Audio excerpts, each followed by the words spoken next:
Hello and welcome to the podcast. I am Emma Zanoff and I'm here with my husband, Michael Zanoff. How's it going?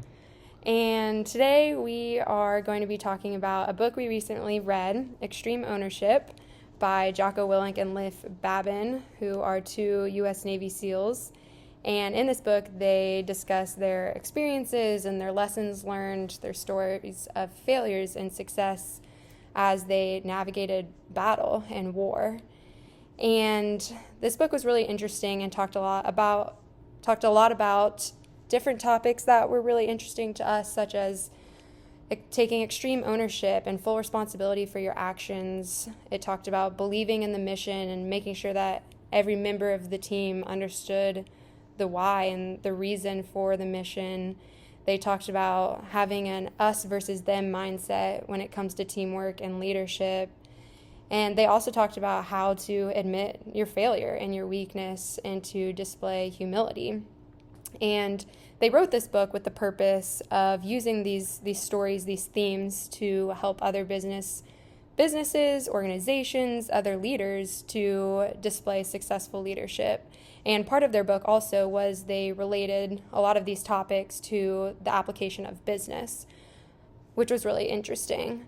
So as Michael and I, we read this book, and it was really interesting. We kind of received these different topics in different ways, and it made me think, oh, wow, us as men and women, man and woman, we are receiving this differently. And it kind of got me thinking about how these very extreme stories of war kind of relate to the day-to-day and what does that look like in our home and in our marriage and in our family life, again, kind of as man and woman, and how we work together as husband and wife and mother and father.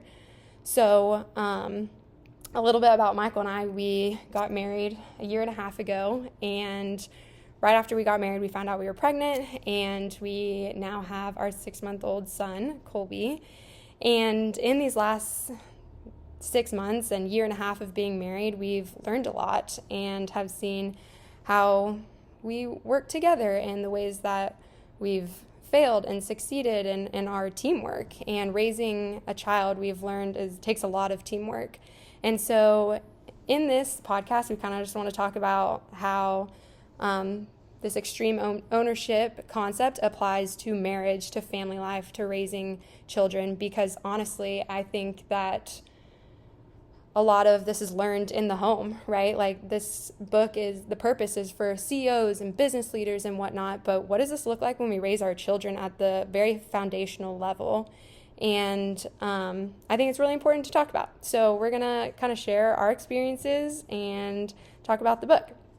So talking about the first kind of big premise of the book, the title, Extreme Ownership. And Jocko, in writing this, he talks a lot about this. In the first chapter, he kind of explains, and Michael, you can kind of help me out with the military stuff because some of it goes over my head. But he talks a lot about how, as he was a leader, as a U.S. Navy SEAL, there was a blue on blue, which is like a friendly fire, right? Yeah. When you kill one of your own guys in action, well, it's right? not kill, but it's to injure. No, it's more just attacking.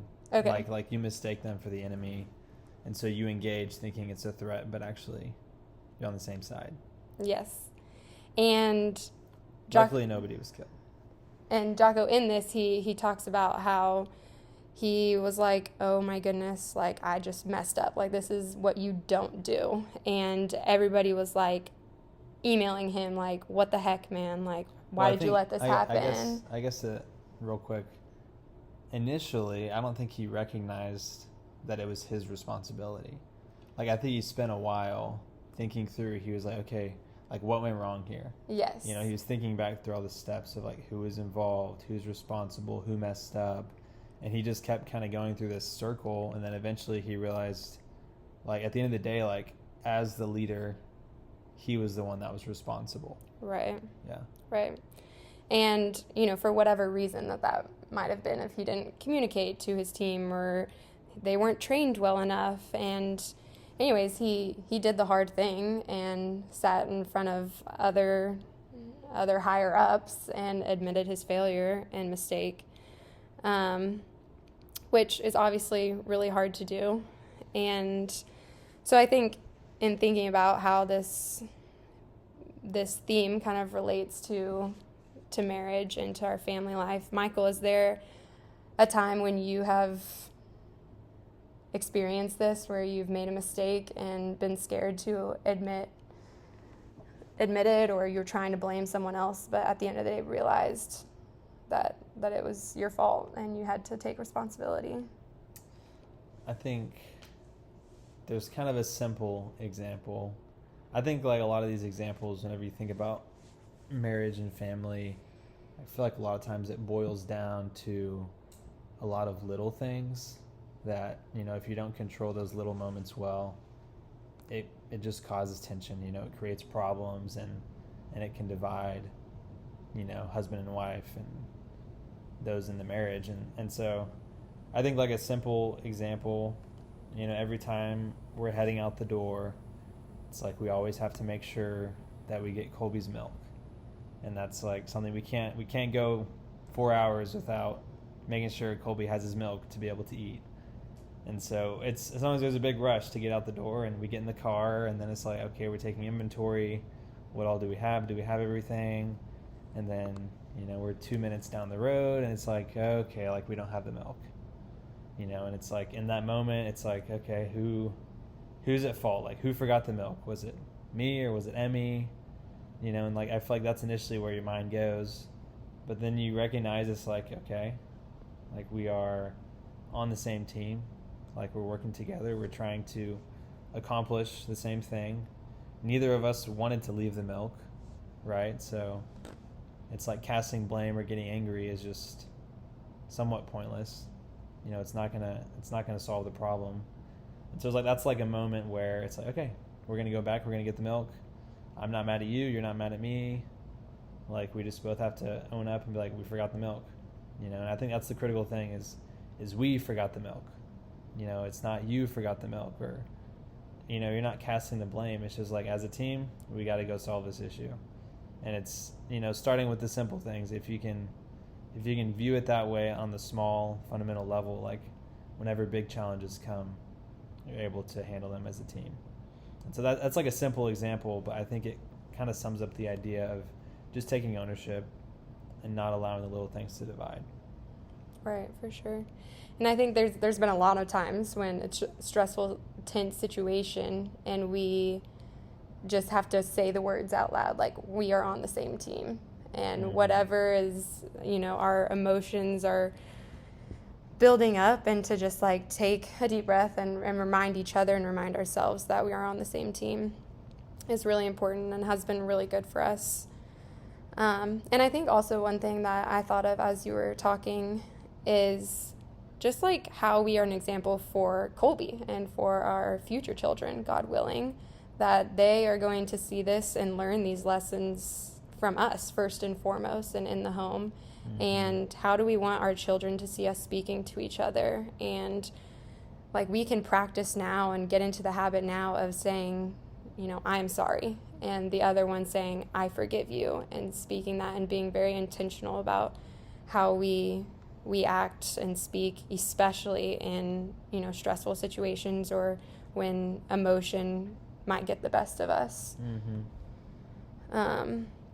So yeah, I think talking a little bit too about the differences of man and woman, Michael, can you kind of speak to kind of how you were saying like the motivating vibe and tone that Jocko has, in life and in this book for sure, how that makes you feel and how that motivates you specifically as a man, as a husband, a father, a protector, a provider of our family?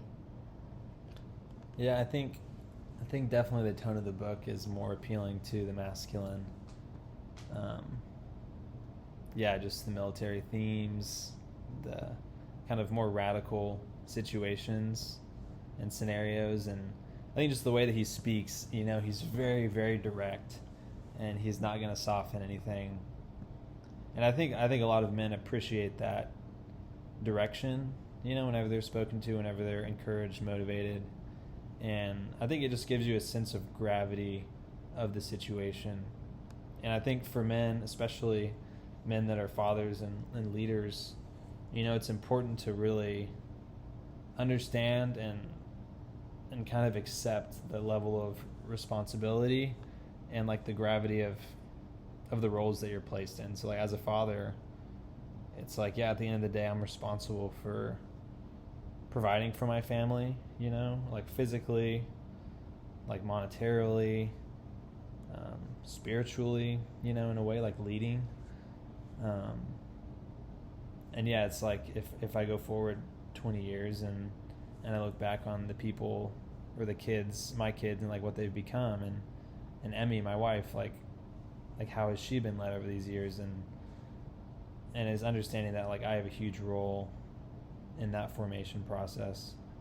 And I think it can be daunting, but I think like with anything in life, it's with the level of responsibility comes like a greater level of purpose. And so like understanding that can really drive you to strive for excellence and strive for doing what's best even when it's difficult, because there is a lot at stake. So yeah, I think just recognizing the need and stepping up to the plate and just being very directly challenged to do that as a father, I think, as Jocko kind of speaks, that kind of reaches me in that way. Mm-hmm. Yeah, for sure.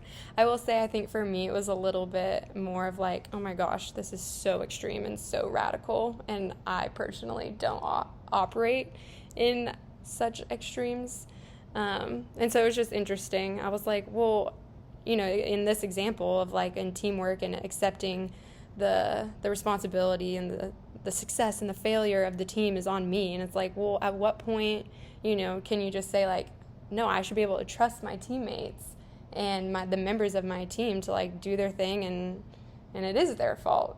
Like, I don't know. I think I was just interesting of me as a woman didn't receive the radical whatever as much as Michael did, that he was like, yeah, like I love this and I'm inspired and motivated by this.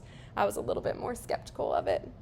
Yeah, but I mean, I think like what you're saying is trusting your team to do what they're supposed to do. Right. And I think in the role of mother and father, you think about your children, like what is their foundational basis for what they're supposed to do?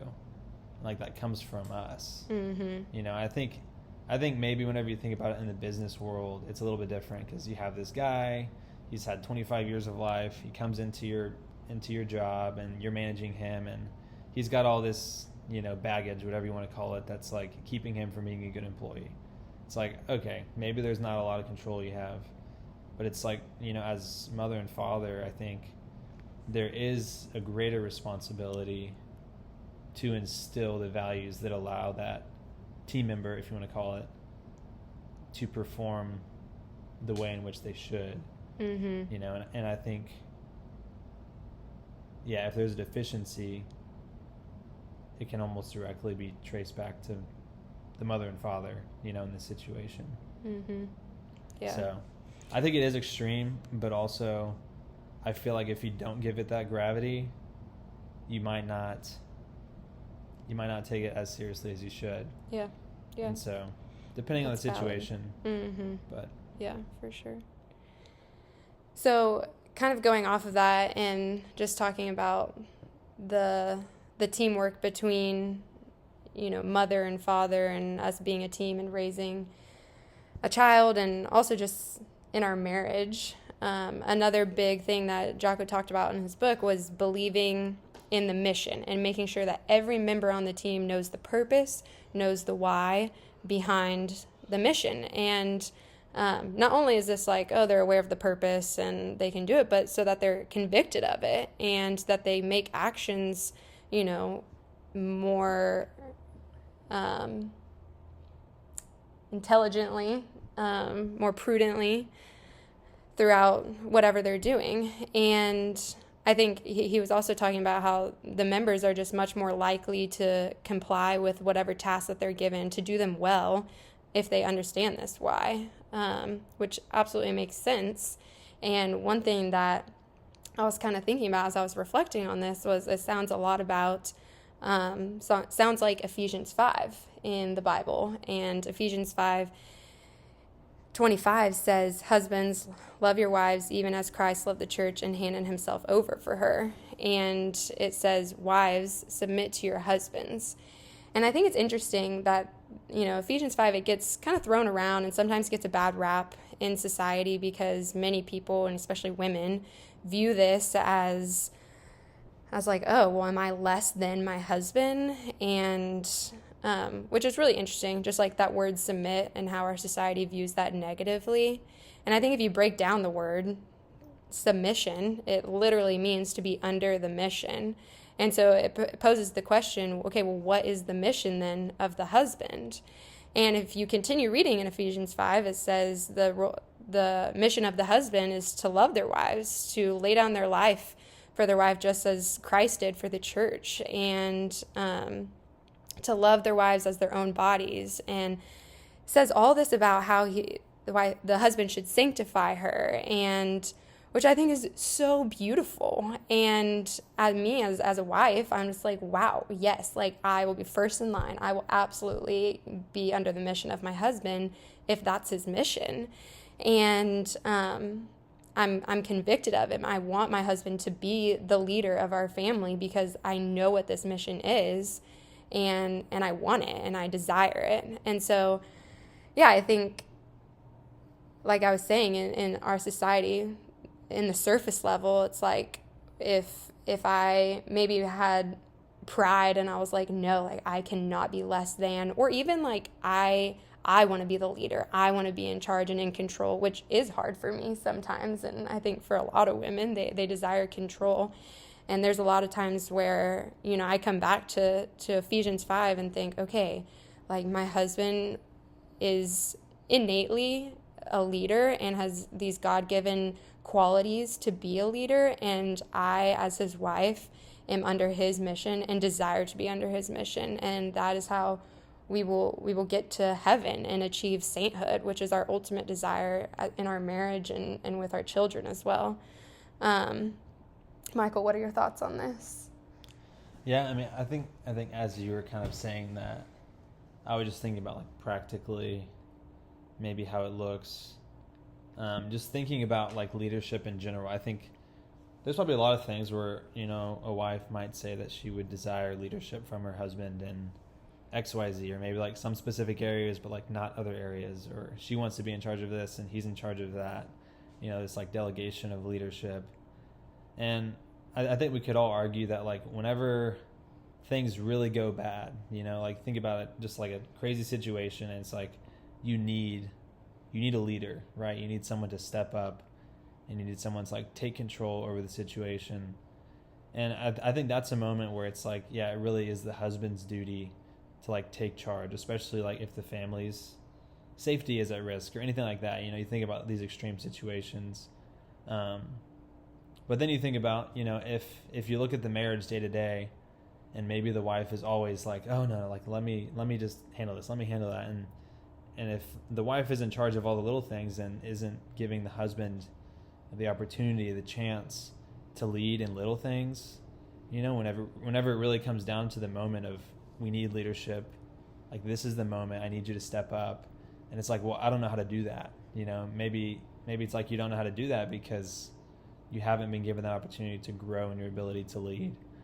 And so I think maybe playing that game of you lead this, I lead that, whatever, it's not totally wrong to both have things that you enjoy and are able to lead well in the family, but to just have, a single leader that in a moment of like difficulty or the necessity for leadership, it's like, okay, this is the person that's going to take charge. And just allowing those moments to happen organically in the little things, allow that decision to be made by the husband, maybe, even if you feel like, it's right and you just want to make that decision. Mm-hmm. Just to work those muscles of like, how do you lead well? Mm-hmm. How do you take responsibility? And then same thing for maybe the wife, like, how do I accept that this is what we're going to do, even though maybe it's not my first choice. Mm-hmm. I think to follow. Yeah. And to like be obedient in a way. Yeah. And it's still a team, it's right.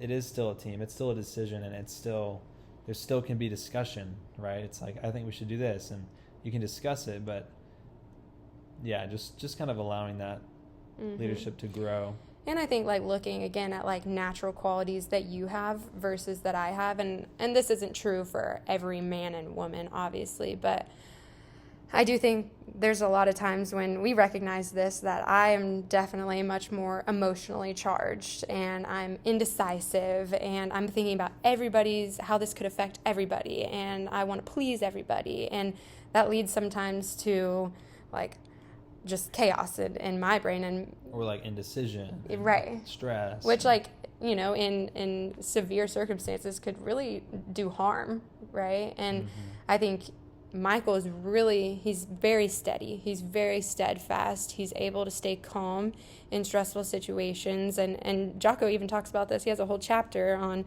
this, and how he said that in stressful situations that the Navy SEALs, that they say, relax, look around, and make a call. And Michael's really good at that. And I recognize that in him. And so in those moments, I think it takes humility for me to say, okay, yes, this is where Michael shines and thrives as the leader of our family, and like, I'm gonna let him do this because, again, I trust his mission, and I trust him to lead us, which just gets buy-in from me and is necessary for our family unit to be successful at the end of the day.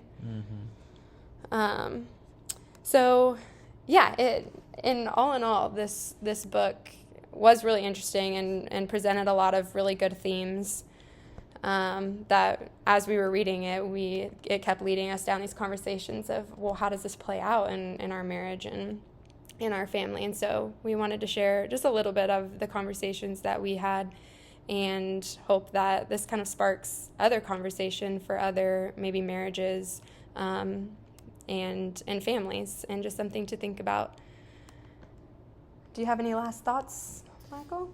I mean, I just think, this book was written for business, but if you think about, marriages and mothers and fathers, like, leadership does start in the family, and like, that is, in a sense, like the nucleus of our society is really built around families, and what happens in the family is what creates the people that will lead our world tomorrow, or in the next generation, and so recognizing that and taking these things to heart, not just at work but in the home.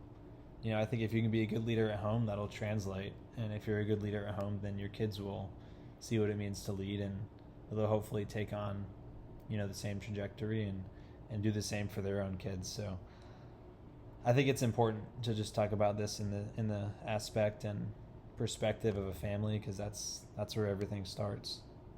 So absolutely.